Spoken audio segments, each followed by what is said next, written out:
Selamat pagi saudara yang kasih Tuhan, Shalom. Puji nama Tuhan, kita pada pagi hari ini datang di rumah Tuhan, cari wajah Tuhan. Dan kita boleh sama-sama memuji dan memuliakan namanya. Mari kita berdoa. Terima kasih Yesus, terima kasih Tuhan, sungguh kasih setiamu itu Tuhan. Adalah jaminan hidup kami Tuhan, dan untuk itu kami bersyukur Tuhan. Kalau kami ada, sebagaimana kami ada hari ini Tuhan, semua karena kasih-Mu, semua karena kebaikan-Mu Tuhan. Mari Bapa, biarlah pagi hari ini Tuhan kami mau dedikasikan hidup kami sekali lagi Tuhan di altar-Mu yang kudus Tuhan. Kami datang dengan segenap hati Tuhan, dengan segenap keberadaan kami Tuhan. Dan kami percaya Tuhan, Kau yang memberikan kekuatan baru Tuhan, Kau juga yang memberikan kami pengharapan baru Tuhan. Kau yang terus Bapa bawa kami terbang dengan Engkau Tuhan. Ini umat-Mu yang Kau kasih Tuhan, biarlah pagi hari ini Tuhan kami boleh menikmati hadirat-Mu, kami boleh menikmati Engkau Tuhan. Dan biarlah Engkau sendiri Tuhan yang menjamah hidup dan hati kami Tuhan, mengubahnya menjadi seperti yang berkenan di hadapan-Mu Tuhan. Ini Tuhan, kami mau serahkan hanya di dalam tangan-Mu saja ya Yesus. Ibadah kami dari awal pertengahan hingga akhir, dalam nama Tuhan Yesus Kristus kami ucap syukur. Haleluya. Amin.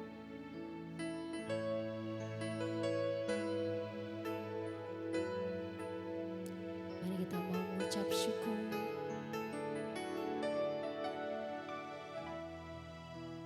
Katakan.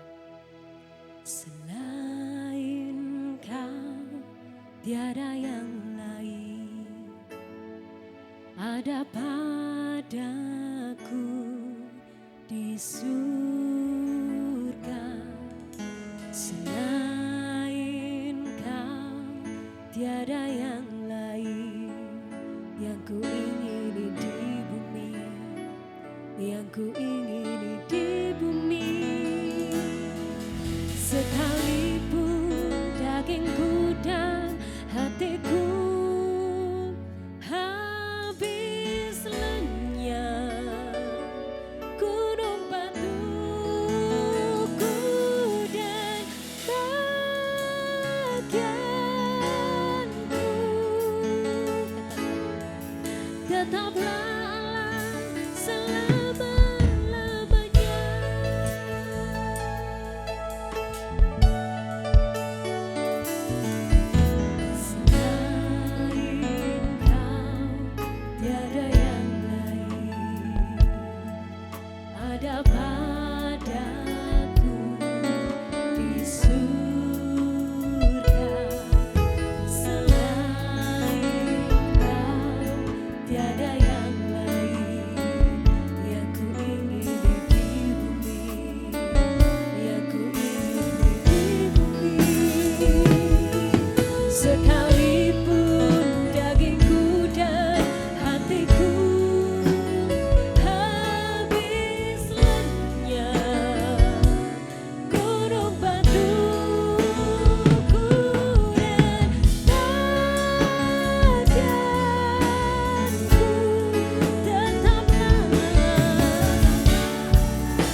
pribadi yang kami rindukan di tempat ini Tuhan.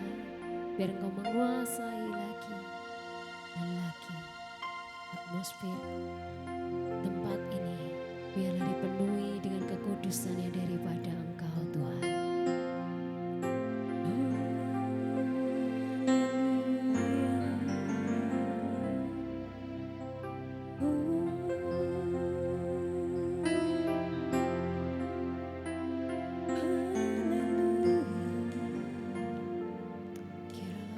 Shika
percaya kami memiliki Allah yang hidup.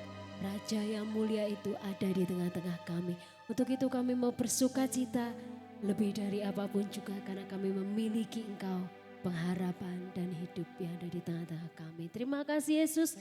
Kami siap bersuka cita di dalam satu nama Tuhan Yesus Kristus. Yang siap bersuka cita katakan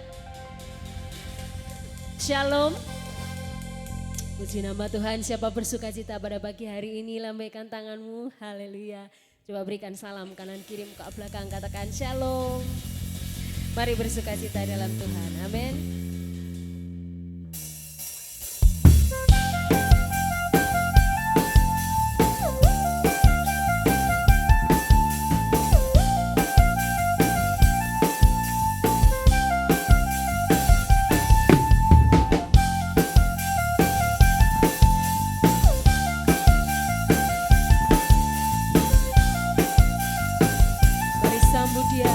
Raja mulia, katakan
Siapa percaya kita punya Raja yang luar biasa dalam hidup kita. Amin. Mari beri sorak-sorai untuk nama Tuhan. Haleluya.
Jemaat sendiri katakan, sungguh besar Kau Tuhanku, Engkau perisai hidupku. Ku berdiri dengan iman, iman dalam Yesus Tuhan.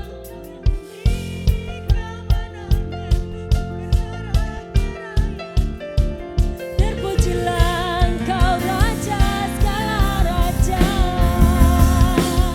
Sungguh besar Kau Tuhanku, Engkau perisai hidupku. Ku berdiri dengan iman, iman dalam Yesus Tuhan.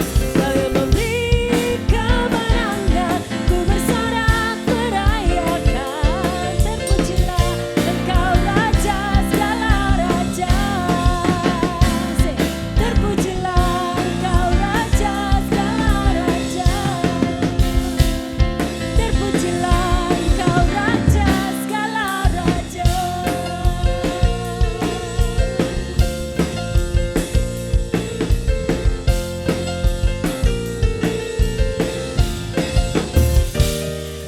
Mari beri sorak-sorai untuk nama Yesus.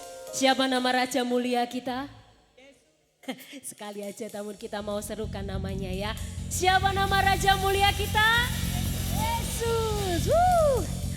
Dia adalah sahabat kita. Amin.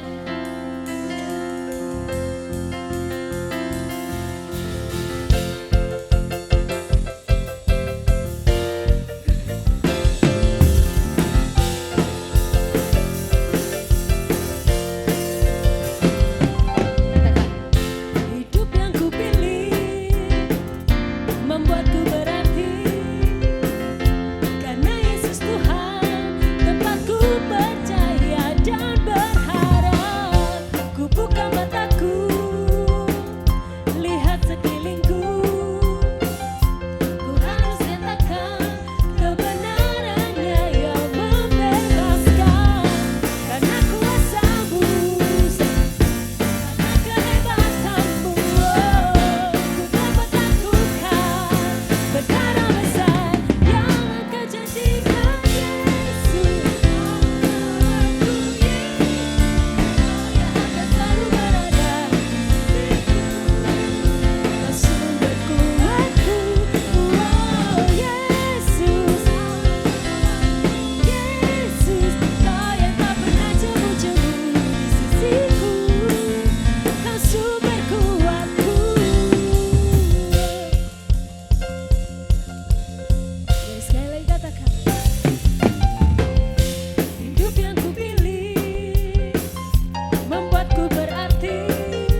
Bersorak-sorai untuk nama Tuhan. Silakan duduk kembali saudara yang kasih Tuhan.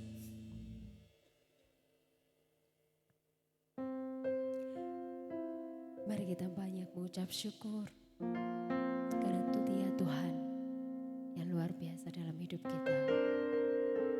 Dia pengharapan kita, Dia segalanya yang kita punya di dunia ini. Amin. Mari kita mau angkat pujian.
Terpujilah Tuhan Yesus,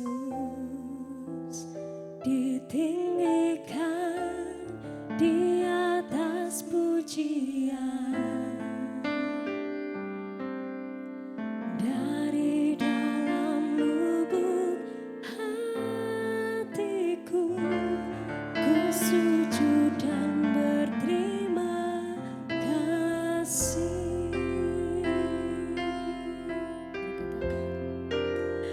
Terpujilah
hatiku, ku sujud dan berterima kasih.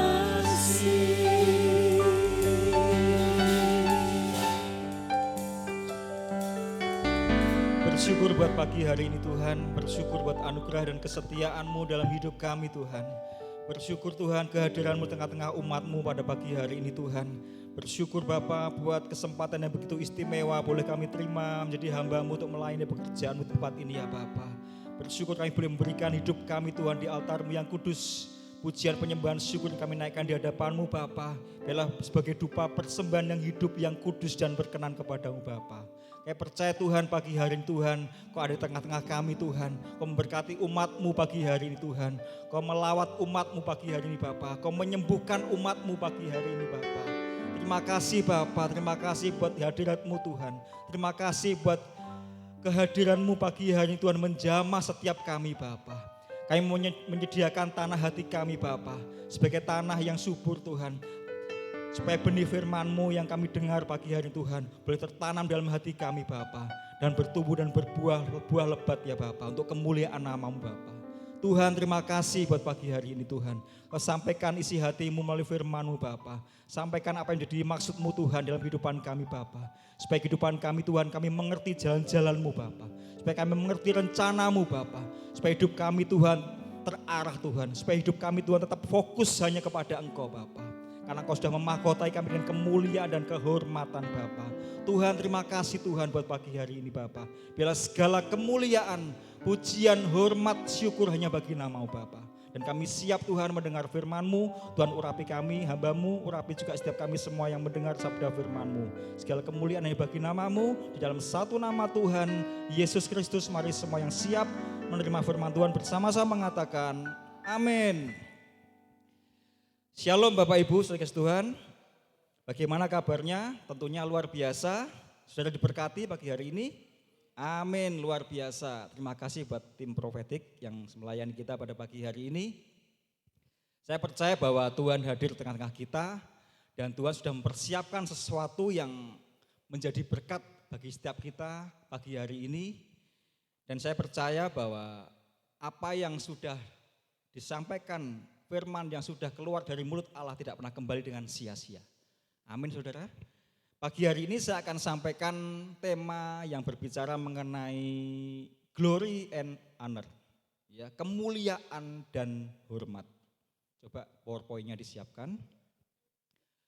Pagi hari ini saya akan sampaikan sesuatu yang sebenarnya berhubungan dengan apa yang sudah disampaikan oleh Bapak Gembala minggu yang lalu. Ya, bahwa kita itu adalah umat pilihan. Ya. Tentunya kita sebagai manusia, kita mengalami karena kita ini anak-anaknya Tuhan, anaknya Tuhan Yesus. Amin saudara. Kita itu punya DNA-nya Tuhan, ya, punya benih ilahi. Ya. Kemuliaan dan hormat, glory and honor. Untuk mengawali firman Tuhan pada pagi hari ini, kita sama-sama membuka dalam kitab Mazmur pasal yang ke-8. Di PowerPoint ada, next coba dibuka. Mungkin tidak kelihatan ya, ini merah. Coba dibuka aja, Mazmur pasal yang ke-8, ayat yang ke-5 sampai dengan ke-6. Coba dibuka ayatnya aja, di PowerPoint-nya tidak kelihatan. Saudara sudah menemukan ayat ini, Mazmur 8, ayat yang ke-5 dan ke-6. Ini ungkapan dari pemazmur. Ya, dikatakan demikian firman Tuhan bahwa namun engkau Tuhan telah membuatnya hampir sama seperti Allah dan telah sebelum ayat ini, ayat yang ke-5 ya. Apakah manusia sehingga engkau mengingatnya? Apakah anak manusia sehingga engkau mengindahkannya? Namun dikatakan engkau telah membuatnya hampir sama seperti Allah. Luar biasa saudara, kita dikatakan hampir sama. Kalau bahasa terjemahan lain mengatakan not equal but likeness, ya. Tidak sama tetapi serupa. Ya, dikatakan telah memahkotainya dengan apa? Kemuliaan dan hormat. Ini yang jadi tema saya, ya, glory and honor. Jadi dikatakan ayat yang ke sebelumnya ini, dikatakan ayat yang ke sebelumnya coba dibuka, dikatakan namun apakah manusia sehingga engkau mengingatnya. Saudara, kita tuh di pikirannya Tuhan. Tuhan tuh selalu memikirkan kita.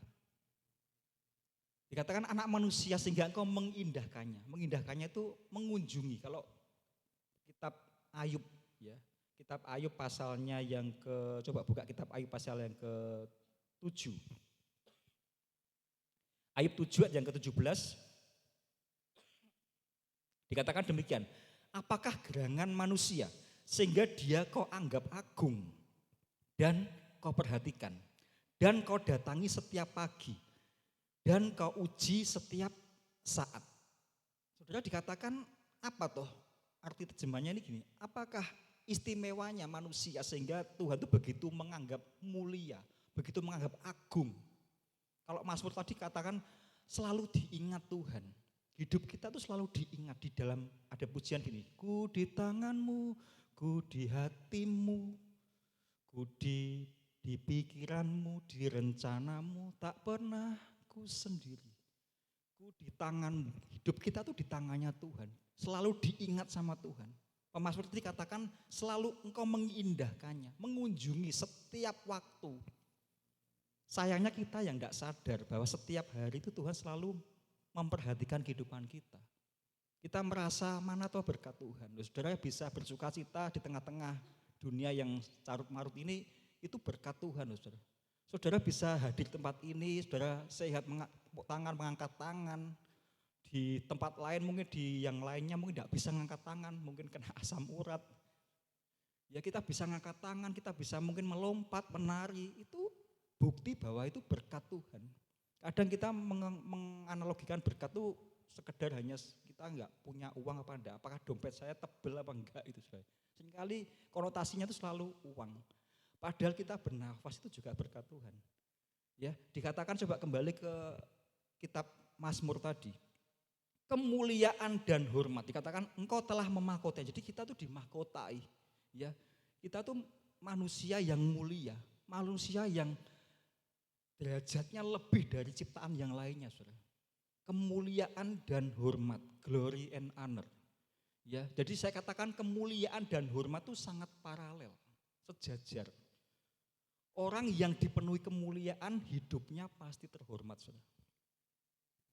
Saya ulangi ya, orang yang dipenuhi dengan kemuliaan Allah hidupnya pasti terhormat. Dikatakan engkau telah memahkotai dengan kemuliaan dan kehormatan. Makanya saya katakan bahwa kemuliaan itu bukan ukurannya diukur dari mobilnya 5 mungkin. Rumahnya tingkat 7 atau mungkin punya banyak simpanan deposito. Itu bukan berbicara mengenai kehormatan. Kehormatan bukan diukur dari banyaknya kita punya sesuatu yang kita banggakan. Tetapi artinya kehormatan kemuliaan itu diukur dari bagaimana kita bisa memanifestasikan kehidupan kita itu memancarkan kemuliaan Tuhan, sifat-sifatnya Tuhan, itu yang penting. Jadi pagi hari ini saya akan menyampaikan bagaimana ada 2 bagian yang akan saya sampaikan pada pagi hari ini. Jadi kalau saya katakan bahwa kemuliaan kehormatan itu diukur bukan karena saudara punya banyak properti, banyak tabungan, bukan itu. Tetapi bagaimana kita bisa memberikan sesuatu dampak bagi yang lain. Di luar gereja, orang di gereja baik-baik saja. Bagaimana kita bisa ngerti itu anak Tuhan? Ketika kita bekerja, ketika kita tidak di tempat ini. Di sini kita kelihatan orang baik aja, tapi bagaimana sikap-sikap kita, perkataan kita, tingkah laku kita di luar gereja ini. Di dalam keluarga kita, bisakah kita jadi orang yang dipercaya, di pekerjaan bisa dipercaya, dikasih jabatan mungkin belum tinggi, dipercaya oleh bosnya, rajin, setia, jujur, naik level lagi.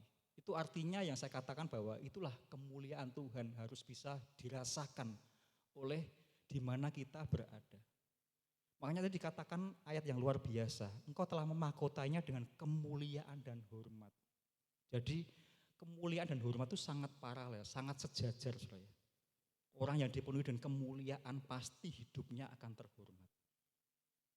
Ya, jadi pertanyaan kita pada pagi hari ini, coba kita buka sebelumnya kitab 1 Petrus pasal yang kedua. Ini ayat yang sungguh sudah hafal saudara ya, kitab 1 Petrus pasal yang kedua ayat yang ke-9.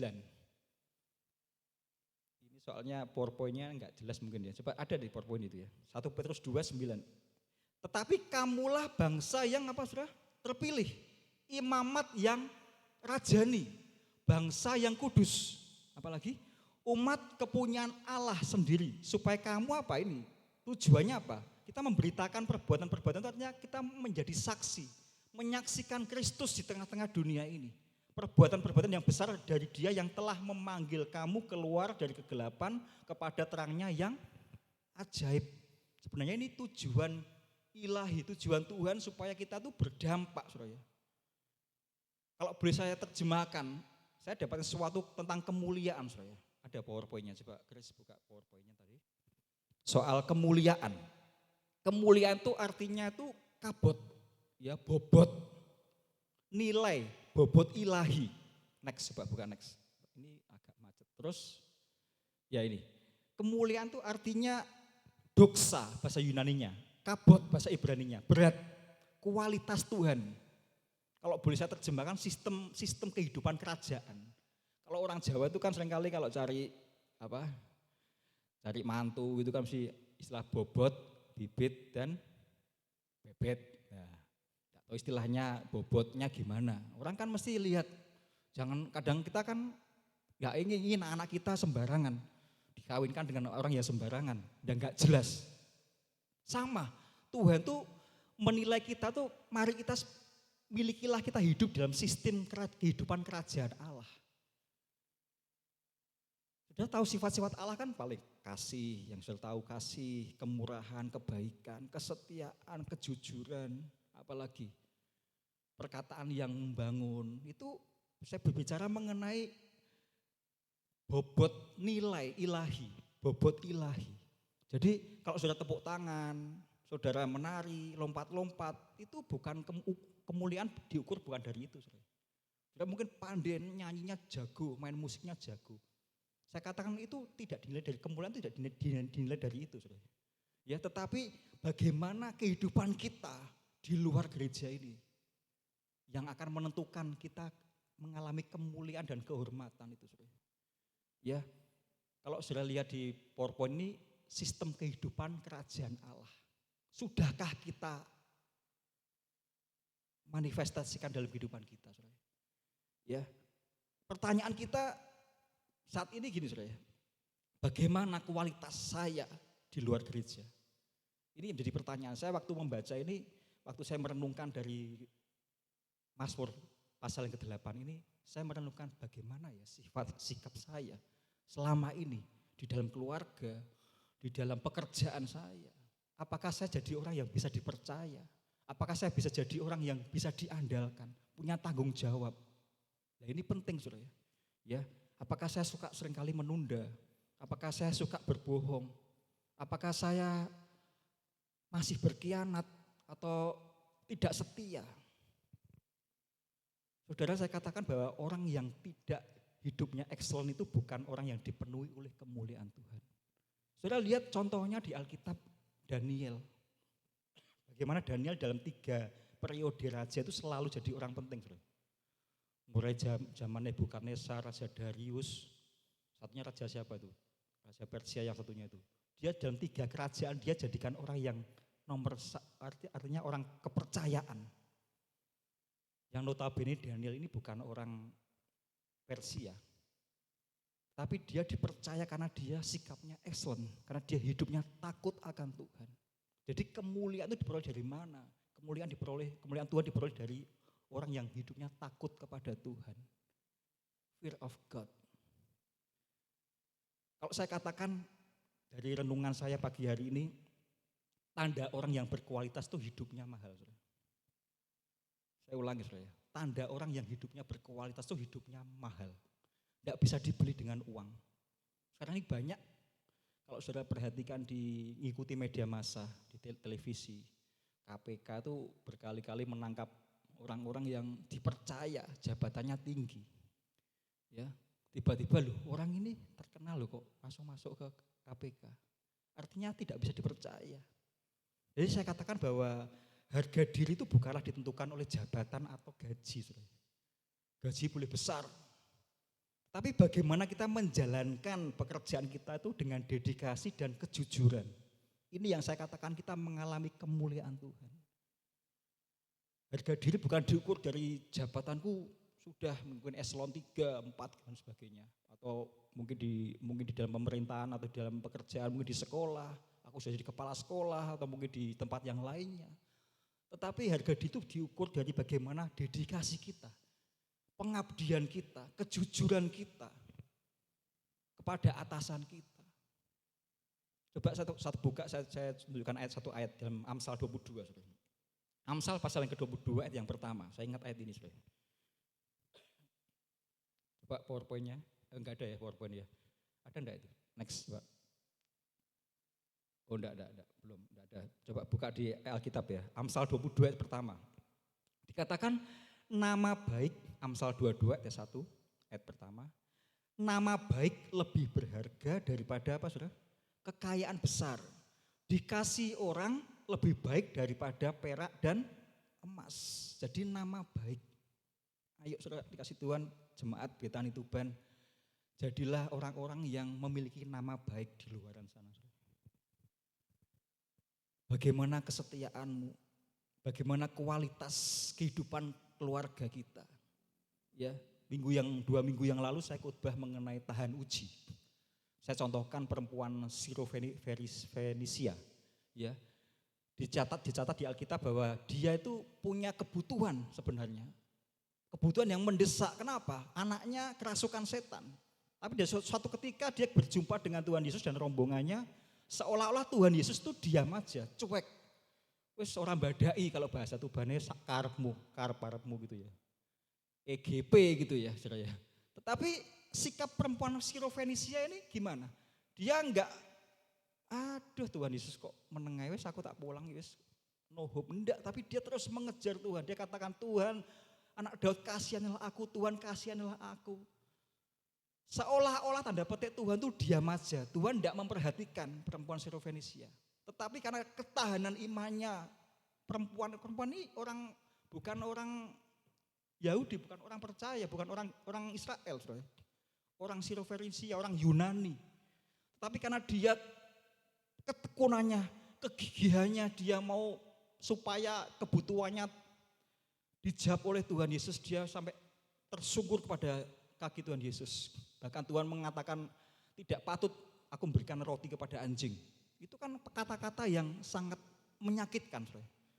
Dia dianggap anjing, tetapi karena dia ini saudara, punya kualitas ini saudara. Karena dia tekun, karena dia tahan uji.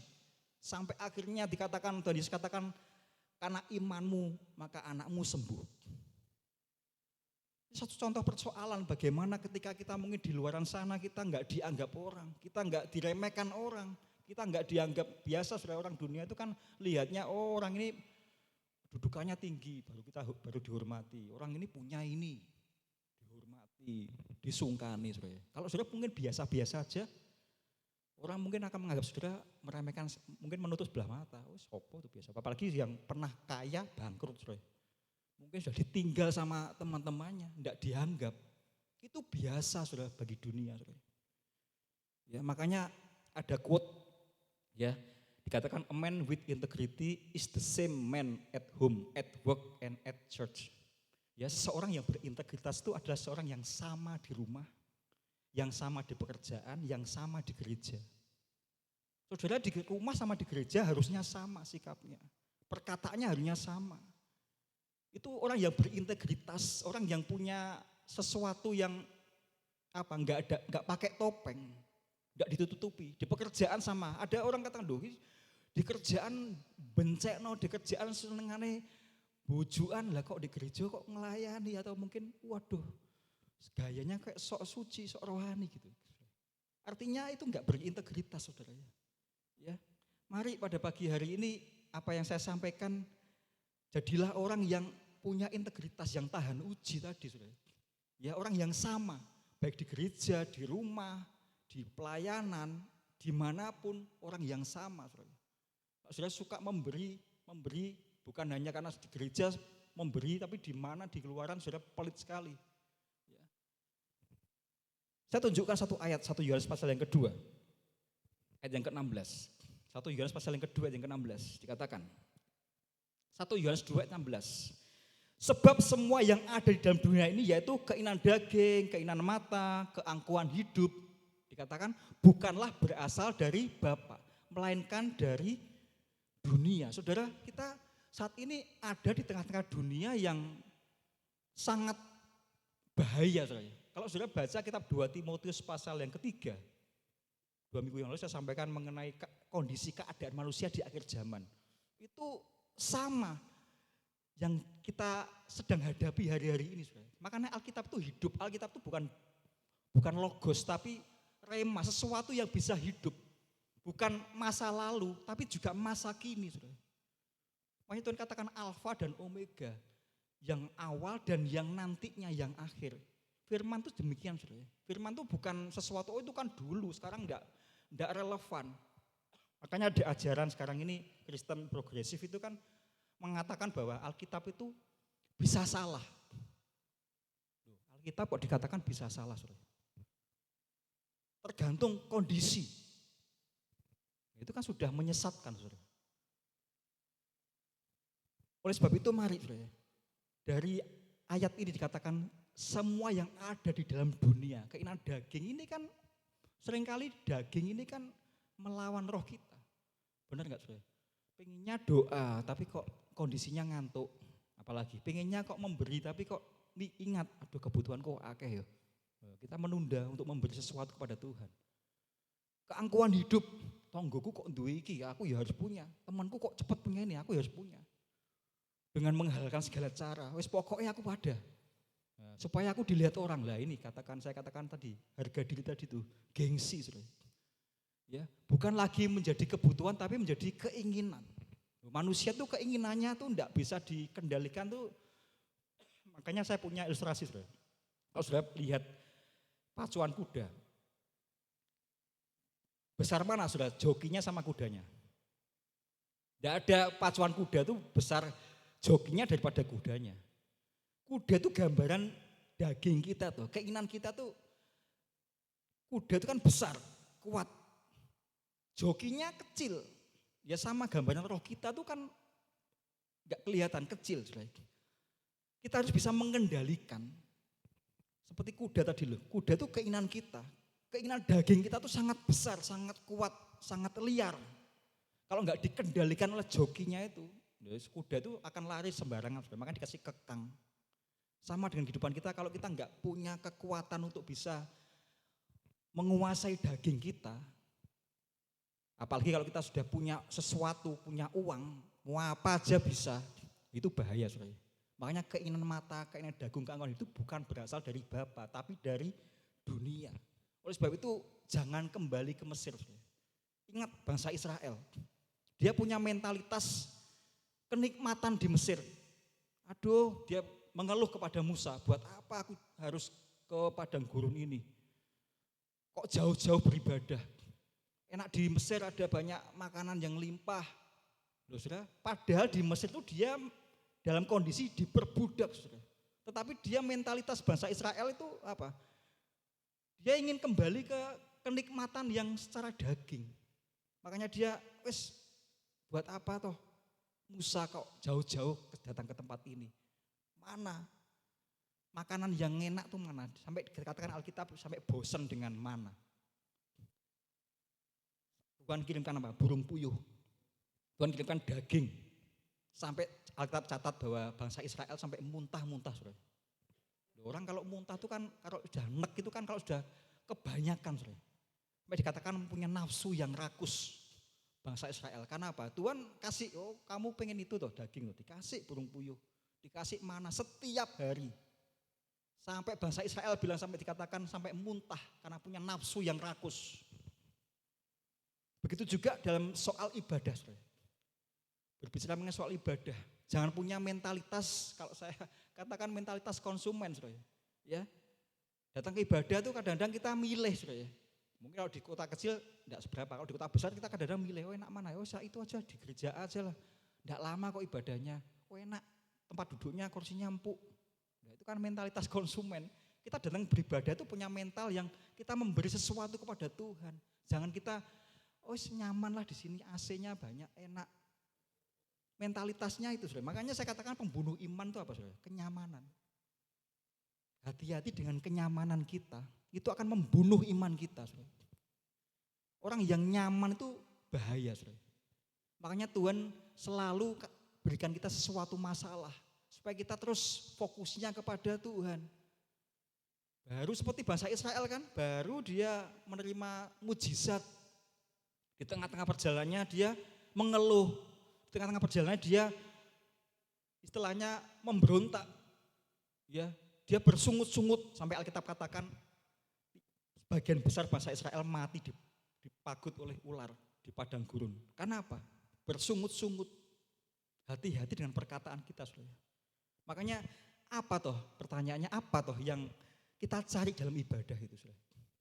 Ini penting, saudara. Apa yang kita cari dalam ibadah ini? Ingat, saudara, panggilan kita tertinggi itu apa, saudara? Menjadi seperti Kristus. Panggilan kita, tujuan tertinggi kekristenan itu apa? Menjadi seperti Kristus. Loh Pak, masa iso Pak menjadi seperti Kristus loh, saudara? Kalau kita merenungkan firman Tuhan setiap hari, kalau kita dekat aja, gampangnya kita dekat dengan seseorang yang biasa mungkin minum, judi, mau enggak mau lama-lama kita pengaruhnya itu besar. Perkataan yang misuh. Loh, saya pernah saksikan bahwa waktu saya di Surabaya, waktu saya sempat kuliah itu, baru sebulan 2 bulan sudah omongannya sudah ikut kata-kata yang ditambah itu saya orang Surabaya itu saya. Sampai saya pulang itu ditanya sama orang tua saya, "Loh, kowe kok omonganmu ono ikune ya?" Lalu enggak sengaja, kita kan kumpulannya dengan orang yang seperti itu.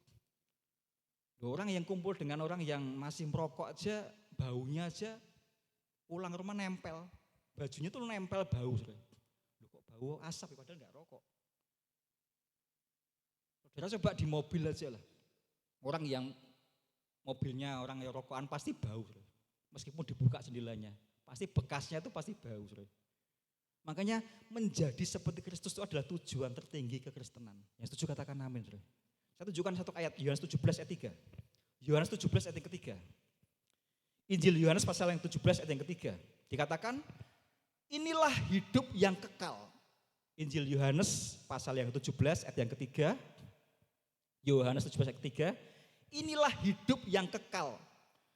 Itu, yaitu bahwa mereka mengenal Engkau satu-satunya Allah yang benar dan mengenal Yesus Kristus yang telah Engkau utus. Saya ulangi ya, inilah hidup yang kekal. Jadi hidup yang kekal itu bukan sekedar percaya Yesus masuk surga. Tetapi hidup kekal itu mengenal, dikatakan tadi loh ya. Satu-satunya Allah yang benar dan mengenal. Mengenal itu intim. Bahasa Ibrani-nya yadah. Intim itu seperti hubungan suami istri. Keintiman. Ya, dikatakan supaya satu-satunya Allah yang benar dan mengenal Yesus Kristus yang telah Engkau utus. Jadi ini loh saudara, supaya bagaimana kita bisa seperti Kristus. Ayo kita mengenal dengan benar, mengenal Yesus. Mengenal itu intim, keintiman, hubungan suami istri. Yang mengerti bagaimana cara bergaul, cara tingkah lakunya, perkataannya itu ya hubungan suami istri. Sudah tahu sifat-sifat kebiasaan suami istri itu kan pasti tahu. Jalannya pun tahu. Gitu, oh itu suami saya pengen ini. Mungkin dengan kedipan mata aja, pandangan mata itu sudah tahu. Kenapa? Intim karena dekat. Sudah. Mungkin dia sudah menikah, mungkin 25 tahun, 30 tahun, 40 tahun bahkan lebih. Sudah mengenal, kenapa? Selalu intim, selalu dekat. Dari pandangan matanya aja, pengen apa aja sudah tahu. Loh, karena kan hubungan suami istri. Begitu juga kalau kita pengen seperti Kristus. Ya, tujuan kita menjadi seperti Kristus. Ayo kita intim dekat dengan Tuhan. Melalui apa? Ayo kita merenungkan firman Tuhan. Orang merenungkan tuh artinya hagah. Ya, kalau saudara, saya pernah kemarin saya tunjukkan di Susan ya. Ini loh, kata dokter gigi itu bilang gini. Kalau orang tuh mengunyah makanan tuh 32 kali itu baru makanan itu bisa merasuk menjadi enzim, menjadi kekuatan tubuh kita. Seringkali kita makan tuh kan cuma sebentar ngunyahnya. Ternyata menurut kesehatan tuh 32 kali dikunyah baru ditelan. Sama, ketika kita membaca firman tuh kadang-kadang kita cuma biasa aja, kita membaca gitu aja. Saya ubah konsep saya. Dulu saya banyak-banyakan pasal. Oh aku baca 4 pasal, 3 pasal, baru puas. Tapi saya coba merenungkan 1 ayat aja. Itu bisa berjam-jam. Seperti tadi renungan saya Mazmur 8 ini, saya renungkan berkali-kali berhari-hari. Memang benar manusia itu memang harus mengalami dimahkotai oleh kemuliaan dan kehormatan. Ini renungan saya setiap pagi, saya renungkan, saya ulang-ulang seperti orang mengunyah makanan. Kita nikmati, itu dapat rema sesuatu. Firman yang logos jadi hidup. Coba sudah praktekkan seperti itu. Tidak usah banyak-banyakan pasal, sudah cukup mungkin 1 pasal, sudah renungkan, sudah kunyah, sudah nikmati. Sudah kan jadi mendapatkan sesuatu yang baru. Dan rema itu luar biasanya apa saudara? Bisa mengubah paradigma kita, bisa mengubah ketakutan kita, bisa mengubah mungkin kita ragu-ragu akan sesuatu. Kita seringkali kan benar enggak? Kadang-kadang kita kan banyak mananya saudara, banyak takutnya, banyak cemasnya daripada kita lebih baik kita merenungkan firman. Alkitab katakan berbahagialah orang yang merenungkan firman itu, Taurat itu siang dan malam. Apa saja yang diperbuatnya apa saudara? Berhasil. Ya seperti itu loh saudara. Kalau saudara bisa mungkin kalau saudara merenungkan sesuatu yang kesulitan, masalah yang enggak bisa selesai. Buat apa? Mending kita merenungkan firman Tuhan, membangkitkan iman kita, membangkitkan pengharapan kita, membangkitkan sesuatu kekuatan, keberanian. Yang setuju katakan amin. Mari lebih baik daripada kita merenungkan nasib kita, merenungkan kesulitan kita. Ya kadang-kadang kita nggak bisa berbuat apa-apa, ya mau apa lagi? Ya lebih baik kita merenungkan firman. Itu membuat kita kuat, membuat kita semangat bergairah lagi. Nggak takut lagi, saudara. Kitab Filipi coba buka, kitab Filipi pasal yang pertama. Kitab Filipi pasal yang pertama ayat ke-20. Berbicara mengenai tadi, saudara, karakter tadi. Filipi pertama ayat 20. Sebab yang sangat kurindukan dan kuharapkan ialah bahwa aku dalam segala hal tidak akan beroleh malu. Sampai di sini saudara, saya merenungkan ayat ini saudara. Berbicara mengenai kemuliaan tadi dan kehormatan tadi ya.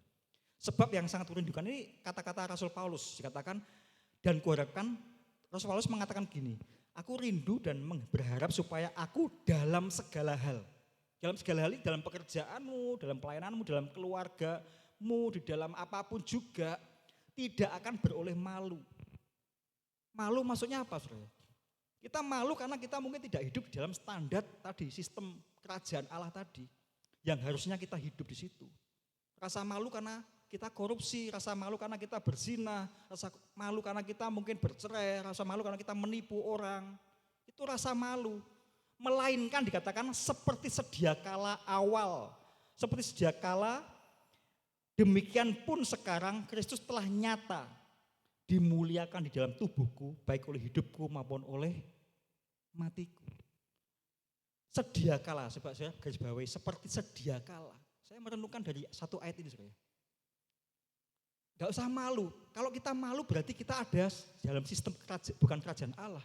Kita dalam sistemnya dunia, yang suka bujui orang, yang suka mungkin suka memberontak, suka berkhianat, itu orang-orang dunia, orang di luar sana saudara. Tetapi kita harusnya ada, tidak malu karena kita ada dalam sistem kerajaan Allah. Orang yang dimuliakan tadi. Seperti sedia kala. Saudara, kalau berbicara mengenai seperti sedia kala itu kita ingat kitab Kejadian pasal yang pertama. Coba buka kitab Kejadian pasal yang pertama. Ayat yang ke-26. Jadi luar biasa ayat ini saudara. Kejadian 1 ayat 26. Kejadian 1 ayat 26. Berfirmanlah Allah, baiklah kita menjadikan manusia menurut gambar dan rupa kita. Nah ini. Jadi seperti sedia kala itu kita diciptakan tuh cemerlang. Saudara. Tadi loh saudara, kita tuh diciptakan tuh hampir sama seperti Allah. Ya, tidak ada noda.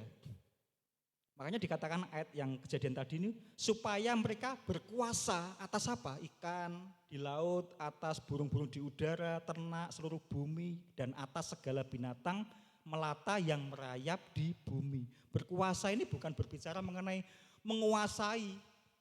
Oke, tak kuasai. Orang kalau di luar Kristus, ya berkuasa itu biasanya sikapnya selalu otoriter, menang sendiri. Benar enggak, Saudara? Orang yang punya kuasa itu bahaya, Saudara. Kalau enggak dikendalikan oleh sifat Allah, loh bisa seenaknya, Saudara. Mau pakai barang semuanya seenaknya aja. Tetapi berkuasa ini berbicara mengenai serve other, melayani. Kita bisa dikatakan berkuasa itu berbicara mengenai melayani. Ya. Jadi lewat apa? Dikatakan Kristus dengan nyata tadi loh. Demikian pun sekarang Kristus dengan nyata dimuliakan di dalam tubuhku. Nyata tuh dilihat banyak orang. Oh, ini benar-benar orang pilihan, orang hebat. Karena dia setia, karena dia tekun. Lewat pekerjaanmu orang bisa menilai saudara. Ya, kita enggak sama. Kita dipisahkan, dibedakan. Memang enggak enak sudah dibedakan itu enggak enak. Siapa di sini pernah dibedakan? Dibedakan gini, wong itu kok misuh kok. Nek ini anak Tuhan gak boleh misuh. Wong itu seneng minum-minuman kok kita pengennya minum aja enggak boleh. Itu korupsi saenake dhewe kita anak Tuhan korupsi enggak boleh. Itu suka gampang ngomongannya ngelantur, suka membual, suka omon-omon. Hidup perkataannya seenak sendiri kita enggak boleh. Kadang-kadang kita nyesek, Saudara. Rasanya kita dibedakan, tapi memang itu yang harus kita hidupi, Saudara. Ya, orang Kristen itu dikatakan supaya Kristus nyata dimuliakan di dalam tubuhku, bukan di dalam hidup dalam tubuhku. Saudara, tanganmu untuk menunjuk orang atau untuk memuliakan nama Tuhan. Kata-katamu bagaimana? Matamu memandang orang mungkin merendahkan orang lain. Dikatakan Filipi tadi loh. Demikian pun sekarang Kristus telah nyata dimuliakan di dalam tubuhku, baik oleh hidupku maupun oleh matiku. Ini luar biasa yang dikatakan Rasul Paulus. Jadi memang dari awal, ide awal diciptakan kita itu sangat mulia. Segambar dengan Tuhan. Oleh sebab itu jangan kita sembrono dengan hidup kita. Setuju katakan amin, Saudara. Jangan kita jadi orang yang murahan. Kita tuh bukan orang yang murahan. Orang yang dimuliakan, orang yang terhormat. Itu intinya dari khotbah saya. Kita tuh orang yang terhormat, orang yang dimuliakan, segambar dengan Kristus. Makanya poin yang pertama, manusia itu adalah investasi Tuhan yang penting. Katakan investasi Tuhan yang penting. Investasi Tuhan yang penting. Saudara itu investasinya Tuhan yang penting. Coba buka Kejadian 2 ayat yang ke-7. Kita Kejadian pasal yang kedua. Yang poin yang pertama ini, Kejadian 2 ayat yang ke-7. Manusia itu adalah investasinya Tuhan.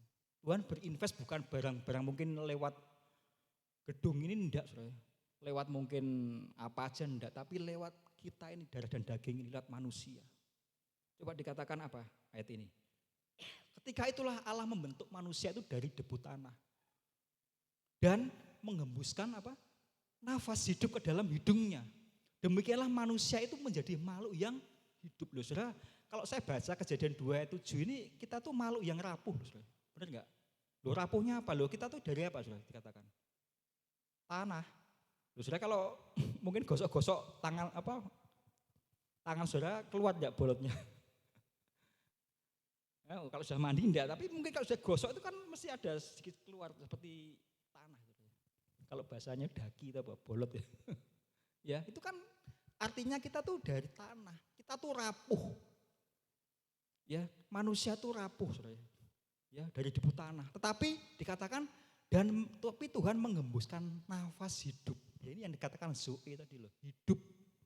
Ya, jadi kita tuh punya dua kombinasi, Saudara. Manusia itu punya dua kombinasi. Di satu sisi kita tuh rapuh sebenarnya. Tetapi ketika Tuhan menghembuskan rohnya, kita jadi bagian dari sifat-sifat Allah, jadi bagian artinya kita punya bagiannya Tuhan. Makanya kita Mazmur katakan manusia itu dimuliakan, manusia itu terhormat. Manusia itu punya kemuliaan. Dikatakan yang hampir sama seperti Allah. Hampir, bukan sama, masih hampir. Bayangkan ciptaannya manusia itu kan luar biasa. Padahal sehari ini manusia kan sudah jatuh dalam dosa. Menciptakan kapal terbang, menciptakan lampu, menciptakan apa aja itu kan canggihnya manusia. dikasih Tuhan hikmat, kemampuan ilahi. Tapi dasarnya kita tuh rapuh sebenarnya. Kalau enggak ada roh Allah diam dalam kehidupan kita. Makanya mari hari-hari ini kita juga sedang menantikan penantian pencurahan Roh Kudus. Ya, selama 10 hari ini. Ya. Nyatakan, kita minta sesuatu dari Tuhan. Tuhan penuhi aku dengan kuasa Roh Kudus. Kita banyak menyembah Tuhan, kita banyak minta, kita banyak bergaul keintiman dengan Tuhan. Makanya saya katakan dalam diri manusia itu banyak kemungkinan yang tidak terbatas. Dalam diri saudara itu banyak kemungkinan yang tidak terbatas. Makanya jangan meremehkan orang. Walau kita belum tahu bagaimana nantinya kita. Benar enggak saudara? Kadang kan banyak orang meremehkan, kau iku sopo, gak iso popo, kau iku asale kok ndi lah. Wis gak mungkin. Kita seringkali banyak meremehkan orang. Ingat saudara, dalam diri kita tuh ada banyak kemungkinan yang tidak terbatas. Katakan amin saudara. Tidak terbatas. Tuhan katakan gembuskan nafas dalam mulut manusia.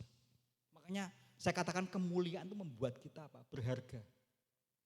Katakan berharga saudara. Saudara berharga karena kemuliaan Tuhan. Kemuliaan itu juga berbicara apa? Membuat kita apa? Berkualitas. Saya tunjukkan ayatnya sudah. 2 Timotius 2. Coba buka kitab 2 Timotius pasal yang kedua.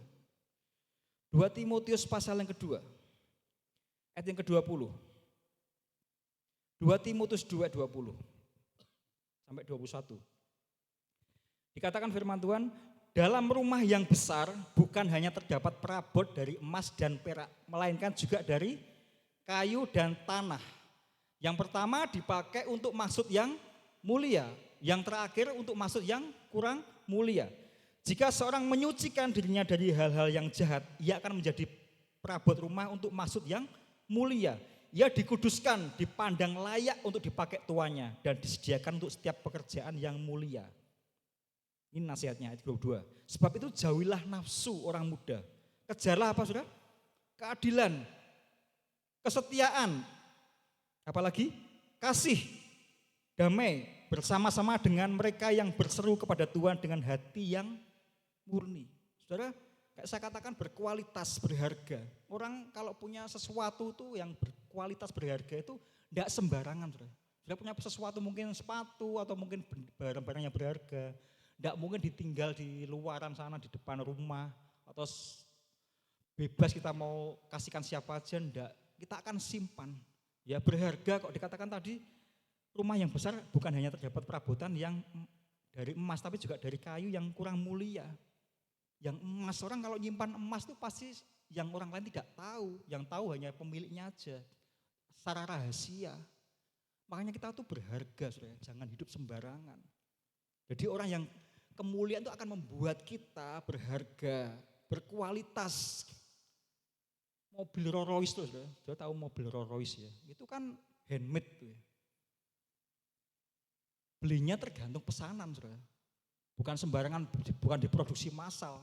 Kalau misalnya saya pesan Rolls Royce itu ya baru dibuatkan kalau saya pesan, saudara. Ya, itu berkualitas, punya daya tahan yang luar biasa. Orang yang berkualitas itu punya daya tahan yang luar biasa.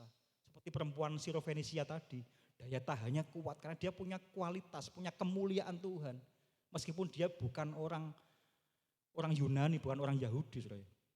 Dan apa? Orang yang kemuliaan itu membuat kita tidak gampang merengek, tidak gampang kita mengasihani diri, menyalahkan keadaan. Ya. Makanya kembali tadi saya katakan kemuliaan itu bukan ukurannya bukan karena kita punya gelar, kita gajinya tinggi, karena kita punya kedudukan jabatan yang tinggi, bukan saudara.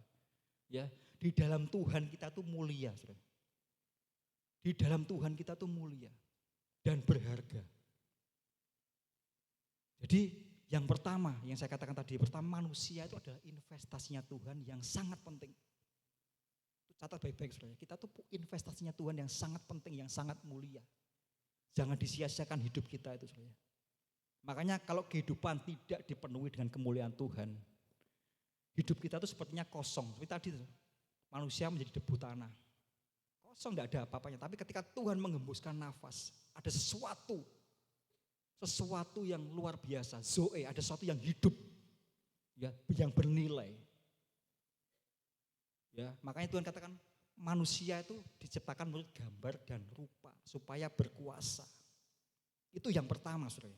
Yang kedua, bahwa kemuliaan itu perlu diimplementasikan melalui apa?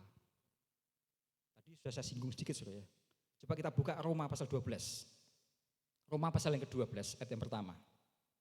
Poin yang kedua, kemuliaan diimplementasikan melalui apa? Kita buka kitab Roma 12 ayat pertama. Roma 12 ayat pertama.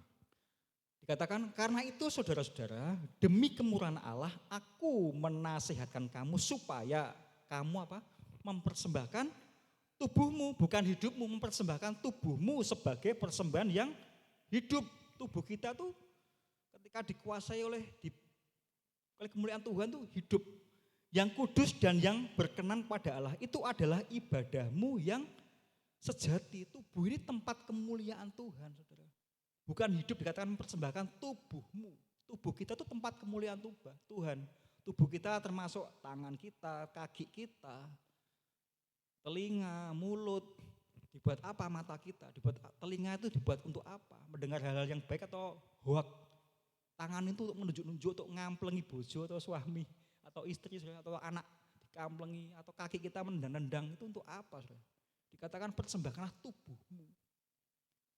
Tubuh itu kaki, tangan, badan, bukan hidup, sudah dikatakan persembahkanlah tubuhmu. Seluruh panca indera kita ini, tubuh kita, bukan hidupmu.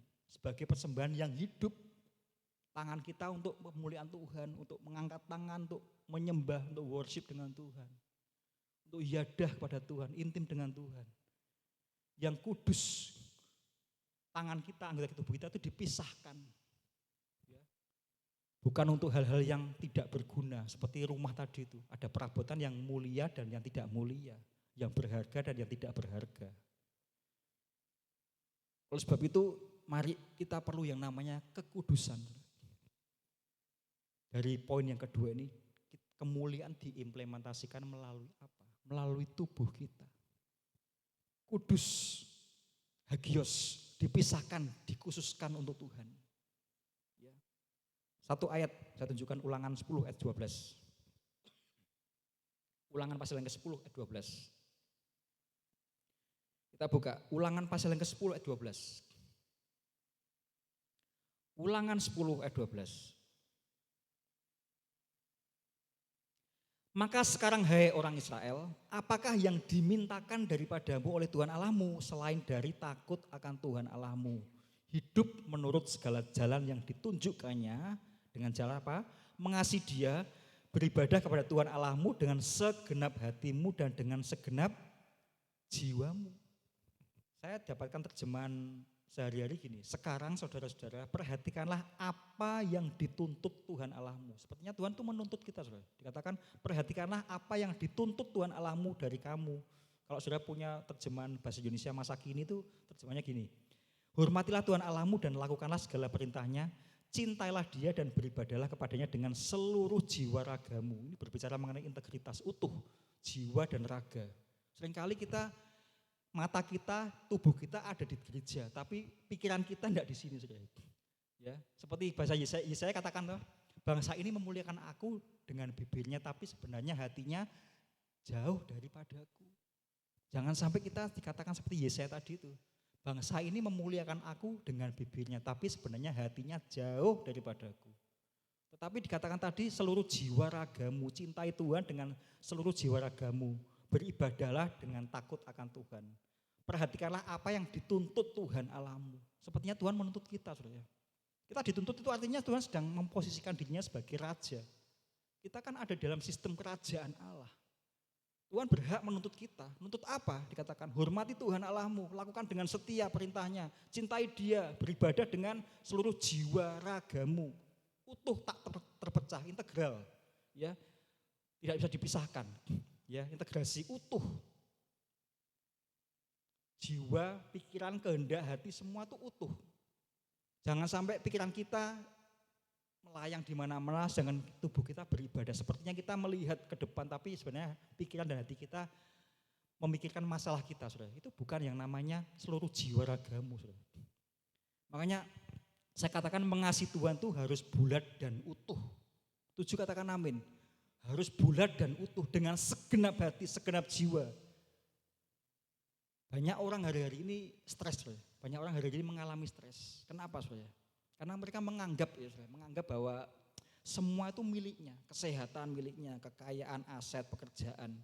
Ketika hilang, semuanya hilang, sangat diizinkan Tuhan hilang. Mungkin sehat, sakit terus, enggak sembuh-sembuh. Kita mulai penasaran dengan Tuhan. Loh, ini benar enggak Tuhan? Katanya begini. Sekali saya pernah dengar ada orang ngomongnya, ayo ke gereja biar diberkati. Ayo ngelayani biar diberkati. Itu kira-kira statement yang benar apa salah, saudara? Saya enggak setuju dengan statement itu.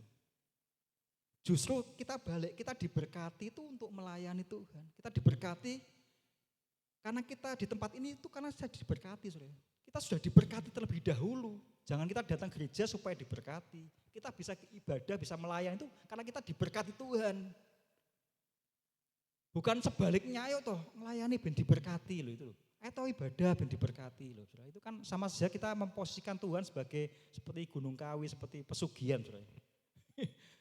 Kita tuh datang ke tempat ini karena kita sudah diberkati Tuhan. Mentalnya kita itu bukan mental untuk meminta, mental memberi kepada Tuhan. Itu mentalitas, saudara. Bukan karena kita melayani supaya diberkati, enggak. Karena kita diberkati maka kita melayani. Diberkati bukan soal uang, tetapi soal kemampuan, karunia, talenta kita. Itu berkat, saudara. Saudara bisa bernafas, itu berkat loh, saudara. Saudara bisa tepuk tangan itu berkat loh. Bisa tertawa aja itu berkat loh, saudara. Jangan dikira berkat tuh cuma materi aja, cuma sekedar uang, itu ya enggak salah, itu juga berkat. Tetapi banyak berkat yang kita enggak sadar, kita sudah terima semuanya dari Tuhan. Oleh sebab itu mari yang poin yang kedua ini, Tuhan tuh investasikan hidup kita tuh penting. Ya, kita jangan hidup murahan. Yang terakhir saya katakan bahwa kita tuh garam dunia. Ayat yang terakhir kita buka Matius pasal yang kelima. Matius pasal yang kelima ayat 13, ini ayat yang sangat sudah sering kita dengar ayat ini saudara. Matius 5:13 dikatakan apa? Injil Matius 5:13 dikatakan kamu adalah apa? Garam dunia. Jika garam itu menjadi tawar, dengan apakah ia diasinkan? Tidak ada lagi gunanya selain apa? Dibuang dan diinjak orang. Jangan sampai hidup kita tuh dibuang orang, diinjak orang, saudara. Loh, diinjak bukan karena apa? Karena diinjak karena kita tuh karakter kita enggak benar, saudara. Karakter kita menjengkelkan. Jangan sampai orang tuh takut sama kita gara-gara sifat kita yang enggak benar, saudara. Seringkali kita bujui, seringkali kita enggak tepat janji, itu kan orang kan lama-lama menjauhi kita. Jangan sampai dikatakan Matius 5:13 tadi dikatakan tidak ada gunanya selain dibuang dan apa? Diinjak. Karena apa? Kita diinjak dikatakan. Kita diejek karena karakter kita yang enggak benar, karakter kita rusak.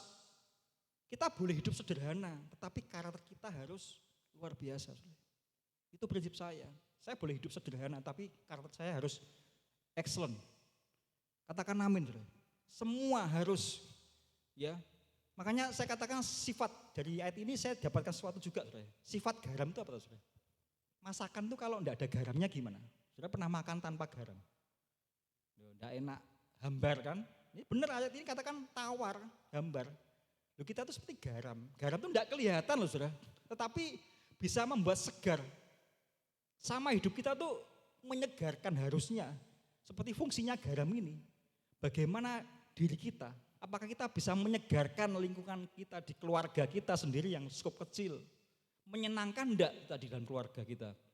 Dalam pelayanan menyenangkan enggak? Bisa menyegarkan enggak di skop gereja ini? Jangan sampai kita ada iki kok mesti gak rasanya suasananya rusak. Saya punya teman gitu dulu waktu zaman-zaman dulu SMA. Angger arek iki teko kok mesti rusak suasananya loh. Itu artinya enggak seneng gitu. Enggak menyegarkan, enggak menyenangkan. Wes rusak arek wis gak enak iki wis. Suasananya jadi gak enak gitu. Pernah enggak sudah ngalami itu? Jangan sampai sudah datang ke perkumpulan di mana aduh ono iki wis. Hati-hati. Hati-hati. Bocor mulut, kadang-kadang gitu kan. Nah ini dikatakan kita enggak berfungsi seperti garam. Garam itu enggak kelihatan sudah, tapi berdampak. Benar enggak sudah? Tetapi kalau enggak ada garam kan dipoyoi masakan ora enak nih. Kadang-kadang kita tuh juga demikian saudara.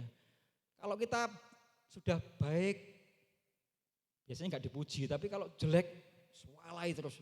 Ya itu biasa, kita fungsinya garam kok, menyegarkan. Garam nggak pernah dipuji, tetapi masakan enak, yang dipuji apa? Masakane. Sing masak sopo iki enak.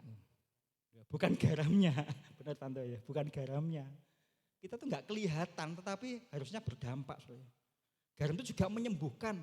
Hari-hari ini banyak orang sakit, sakit mental, sakit apa? Jiwanya sakit. Ayo kita sebagai garam, bagaimana kita bisa menyembuhkan luka-luka jiwa itu melalui sikap hidup kita, perkataan kita yang membangun, perkataan kita yang benar-benar membangkitkan semangat kembali. Jangan makan itu, kapok kue ini dan sebagainya. Syukur gitu loh, itu artinya enggak membangun, enggak bisa menyembuhkan. Nah ini sudah saya katakan yang poin yang kedua ini, mari kita mengimplementasikan hidup kita yang mulia dan hormat ini lewat kita menjadi garam tadi. Bisa menyegarkan, bisa membuat sesuatu tuh nyaman, sesuatu tuh enak, menyembuhkan. Ya. Yang terakhir satu lagi ayat, saya ingat ayat ini.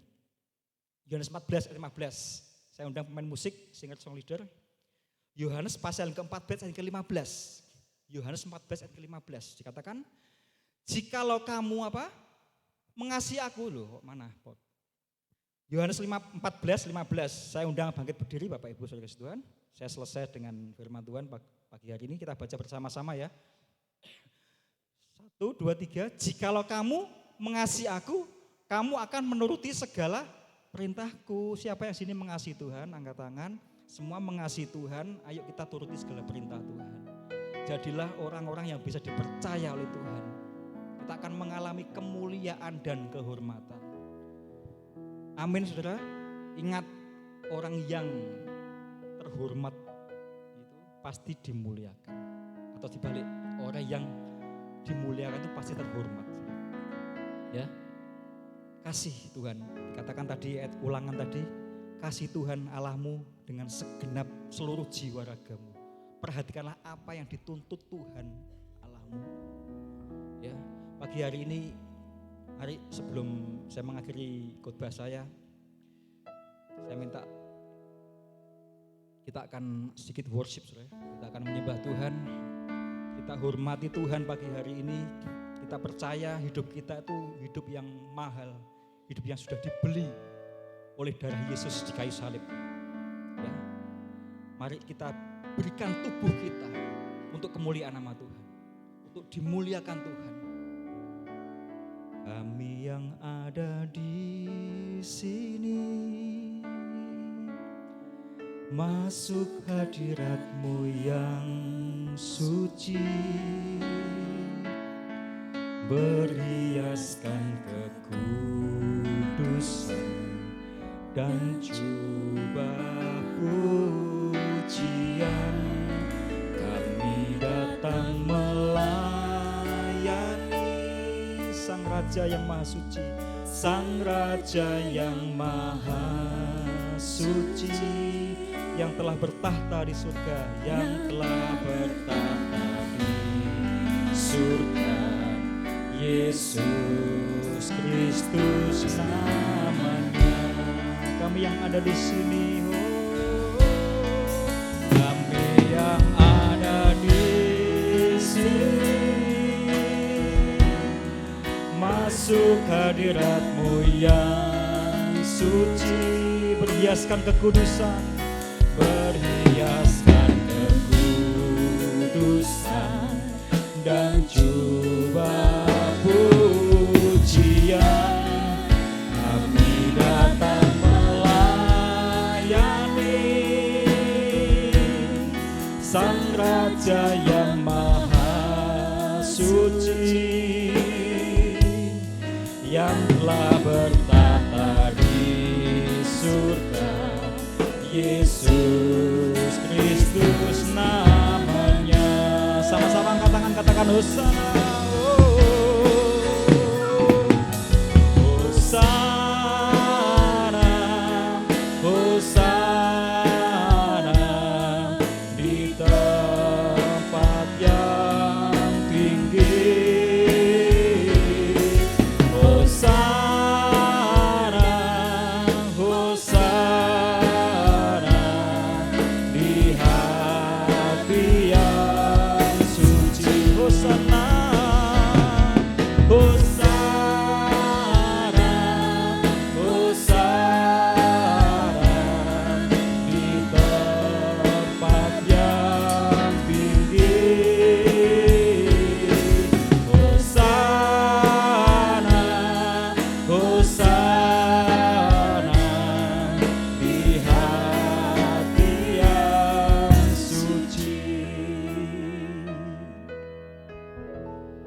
Mari saudara kasih Tuhan, pada pagi hari ini jangan sampai kita memiliki anggapan kita tidak berguna. Mungkin masa lalu kita tidak baik, tapi jangan mau kita didrive oleh masa lalu kita. Ingat firman Tuhan, katakan bahwa jangan ingat-ingat hal yang dahulu, dan janganlah perhatikan hal-hal yang dari zaman purbakala. Dikatakan, lihat aku hendak membuat sesuatu yang baru, yang sekarang sudah tumbuh. Belumkah kamu mengetahuinya?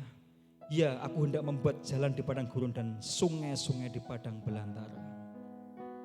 Jadikan hidupmu berkualitas di keluargamu, di pekerjaanmu, di mana saja. Saat ini Tuhan utus saudara. Kita percaya firman Tuhan mengatakan, Tuhan saat ini dunia sedang menantikan anak Tuhan dinyatakan.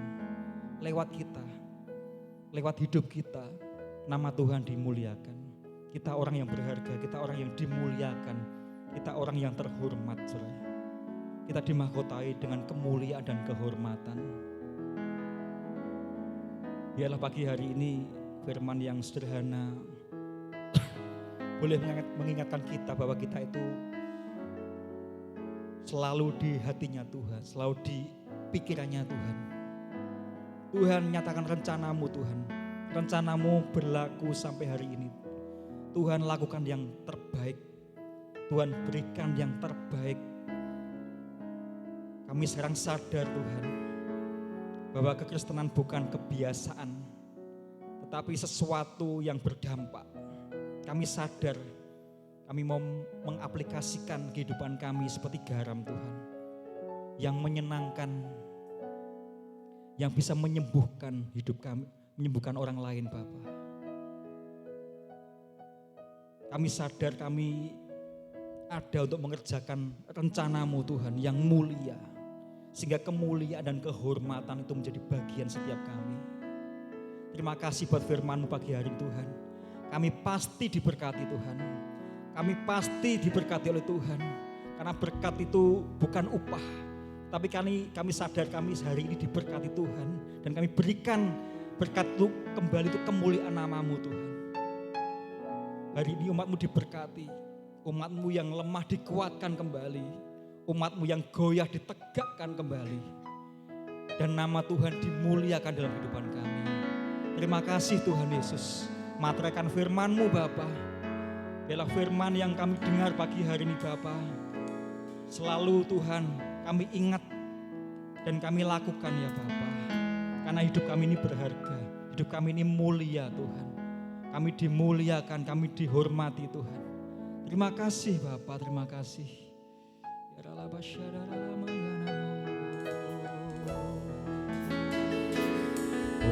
Hosana, Hosana di tempat yang tinggi.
Jemaat dipersilakan duduk kembali tetap dalam hadirat Tuhan.